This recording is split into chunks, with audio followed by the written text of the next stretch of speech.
Essa areia aqui é a areia melhor que eu encontrei para os gatinhos fazerem as necessidades. Pois ela solta inteirinha para poder fazer a limpeza do dia a dia. Tem outras que viram uma pasta.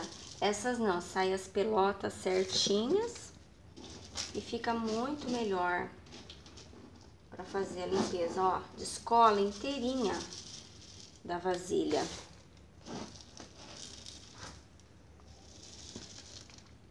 Era isso que eu tinha aqui para falar.